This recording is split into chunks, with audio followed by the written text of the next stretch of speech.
Hi, Laura and Ryan. Thank you for letting me interview you guys today. So Laura and Ryan are from the Center of Digital Media. It's a master's program in digital media in Vancouver, Canada, right? So maybe just to start off, maybe Laura and Ryan, you can say a few words about your background and what program are you running? Sure, I'll jump in first if that's okay with you, Ryan. Great, yeah. Let's see, my background is in human-centered design. I got my master's in interaction design from Carnegie Mellon University, and I've spent most of my career leading creative teams. Along the way, I began to offer more like in-house education and training to my peers who are interested in design. And eventually that evolved into teaching design at the Center for Digital Media. I've also taught at Carnegie Mellon and at UBC, but primarily my home is here at the CDM. So I divide my time between design consulting and practice and teaching design. And I'll hand it over to you, Ryan. Thanks, Laura. Okay. Yes. So my background, well, first of all, my role at CDM is recruitment and admission officer. So I help with students in terms of getting into the program, answering their questions and that type of thing, as well as choosing the students with the faculty. My background, actually, I am a grad of the MDM program. So I graduated in the third year there. And I've recently joined the program again, yeah, to help, with the COVID times and just in general, a voice from the past, the cohorts helps a little bit with the admission side of things. So it was a good fit for the school there, yeah. Outside of the master's degree, I'm from Toronto originally, and I graduated from the University of Toronto. I have a degree, honors Bachelor of Art degree, focusing on, well, it was human-centered interaction back in the day, and a little bit of psychology and design work there as well too, yeah. Okay, great. So just maybe just some context for the audience. The reason why we're doing this is I actually met Laura at Carnegie Mellon when I was still back in school at master's program. This was year two, like 1998 maybe, I think, at least, yeah, right? It's probably, I was a prospective student then. Yeah, that was even before year 2000. My God, and then recently I came back to Vancouver like earlier this year, and we connected with Laura after 20 years, and then learned about the CDM program, and then eventually, actually, my company also sponsored one of the courses, one of the semesters there. And so when I knew about the CDM program, I thought it was like really fascinating because there are sponsors, companies that work with the students so that they get real world experience, right? And it's kind of designed also to allow for international students to come over and, stay on here as well. Can you talk a little bit about the program and how that works? Yeah. Did you want me to jump in there, Laura? Yeah, that would be great. Yeah, sure. So in terms of the program, something really important you mentioned there is it's project based. There's a lot of projects. So it's a master's degree that's not research based, it's project based. So the students will be doing a lot of their work together with complementary skill sets and creating a final deliverable for a real world client. So there's a lot of real hands-on interaction there for the students. Yeah. So it's 1 year and 4 months, right? Is that so it's a master of digital media. And correct. Can you explain what that means? Sure, yes. Like, so what do you in terms of the curriculum, so their first, there's, as you said, the last term, the last 4 months, there is an internship term. So they'll go out and we'll help them find an internship with a local company for those 4 months. Prior to that, the first term, they'll be doing some classwork with Laura and some of the other faculty, as well as getting a taste of these projects. They'll do a little mini project to start there. And then the other 2 terms, the 2 middle terms there are primarily a project. So for the full 4 months of each of those terms, they'll be working on a project, as well as they'll have 1 class. So it's a lot of projects that they'll be working on there. Yeah. Yeah.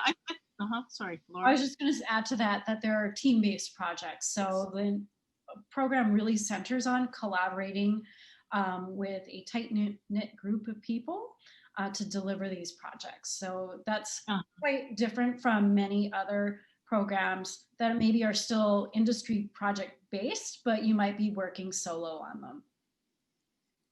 Right. Okay. So I think when we sponsored the project, there were 5 students. Some were programmers, some were designers, and they were working collaboratively. And some students were from a UBC as well. So maybe some context for the audience is this program is a collaboration between 4 universities, right? Can you explain a bit about that? Sure. Yeah, I can jump in again there.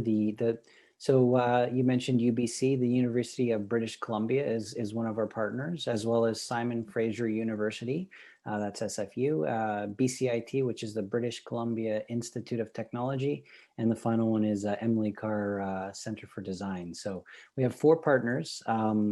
Unlike other programs in the world, it's very unique. The graduates have the seal of all 4 universities on their diploma. So they are technically graduates of all of the universities.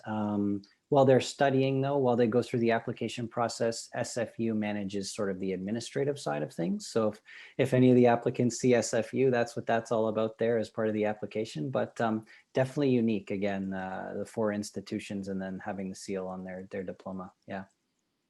Yeah, I think historically, like BCIT is a little bit more tech, is that right? And Emily Carr is a little more art and design, right? And then, so they have different strengths, is that right?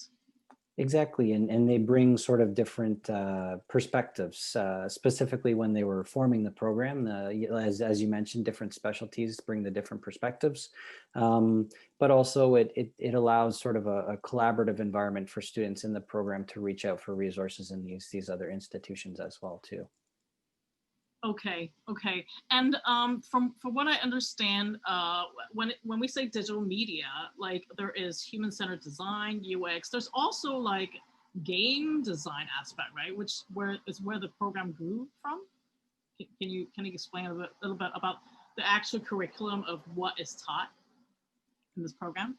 Yeah, Laura, do you have a context on that, or do you want me to jump in? I'll begin things and then you can Sure. fill in the gaps. Sure. So the program, from what I understand, was significantly influenced by Carnegie Mellon's Entertainment Technology Center. So the original kind of foundational curriculum was modeled on their curriculum as well. So game design, the narrative structure, the design sort of courses, all those sensibilities were inspired by the ETC at Carnegie Mellon. From there, it's kind of evolved and changed and responded to the context here in Canada and Vancouver specifically. And so while we still have courses like game design, and it's a foundational course, students, even though they might not set out to become game designers, are using those principles and taking in that knowledge to be able to apply it to other contexts. So for example, the idea of agency is one that's really important no matter what you're designing for, whether it's a game or something else, is a really important concept to grasp and understand. And so that's where we originally started with game design and how it's kind of evolved along the way. And Ryan, what I'm sure you have other insights to add to that. Yeah, well, the evolution's an interesting perspective there, in that, yes, in the early days it was game design as exactly that, creating game and that type of mechanic, but it's definitely evolved into more of the idea of play and how that interacts with all sorts of digital media. So it's more of the idea of that in its current state and agency exactly to that. Yeah. Yeah.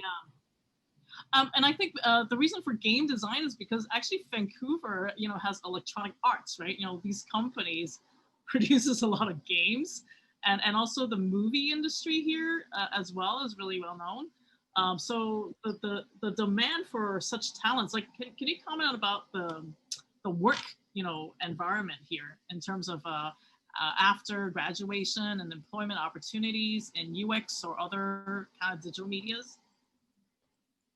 Maybe I'll quickly jump in because you had asked earlier, can you talk a little bit about what digital media is? So digital Yeah. media can mean so many different things. And because Mhm. it's a multidisciplinary program, meaning we draw from students from lots of different backgrounds, they also want to apply their knowledge in lots of different ways. So many students do go on to do something within the game industry, and many people do go on to do things within, I'll call it entertainment. So animation, filmmaking, things like that. And then I think probably the two other themes that I would kind of broadly categorize is sort of design. So user interface design or UX design. And then the last one might be something that's more entrepreneurial in nature. So we do have students who go on to do their own thing, and they come to the program to be able to hone specific skills that are going to help them launch their own concepts and ideas. Mm. Yeah, I would like when I heard about the CDM program, I was like, well, this is so well thought out because of the 2 semesters with the company sponsorship. With I know you guys have companies like Samsung, Microsoft, right? You know, these big names, and then they graduate, and there's like 4 months to do an internship, and they could also spin off their company from the projects, right? And get I think a grant as well from the school. Is that right? There are definitely grants available. Yes, one of our faculty, Dave Fracchia, manages the internship side of things, and he helps if an individual and wants to come together with a couple other and create their own company, their own project. There's funding available for those groups. Absolutely, yes, Uh, yeah, yeah. Usually, how much are the grants or the fundings? I'm not quite sure, unfortunately. That's something that Dave could talk to a little bit better, but it's significant funding available to go and to spin off these companies. And again, we're well connected, so we help pair these companies with sources of funding as well. Yeah. I see. So, so the teams that they work with, they can actually spin off a company, get funded, and also apply for immigration here, right? Like citizenship. Is that? Can you talk Yes, a little bit exactly. about that as Yeah, well? yeah. So the first question there about the creating the company in the internship side of the program, that last 4 months, there's an opportunity Mm, for them to pitch their own project, and sort of that's where a lot of the startups come out of for CDM and MDM, mm, and so there is funding available there, and we help the students through that, as well as finding partners in the industry to help guide them and mentor them as well. So mm. that's definitely a big part of it. And sorry, what was the second question? Part of that question there? Uh, yeah, it's basically the entrepreneurial path, right? You know, after Right. they Yeah. graduate, like one way is to find a job, right? You know, and then the other way is to create your own business, right? You know, Right. with your maybe you know the classmates that they have that are already interdisciplinary, right? Yeah. Yeah. Yeah. There's a lot of collaboration in that sense, and as you know, Laura talked about, these projects are team based. So you Mm. tend to find complementary skill sets, and you build great relationships, and a lot of those relationships turn into collaborations post degree as well. And I think immigration was the other question. And for those who are international, they are eligible for postgraduate work permit up to 3 years, which typically transitions into staying in Canada as a permanent resident or a citizen. I believe it's 80 to 90% of our grads stay in Canada. So it's a good Right. opportunity there. Yeah. Yeah, I mean, 3 years is a lot. Like when we were in the Yes. U.S. as an international student, you only have 1 year after graduation, like F1 visa. So if you don't find a job, you have to leave, right? But Yeah. 3 years is really, really good, you know, for anybody who wants to stay on and, you know, find work or do their own thing.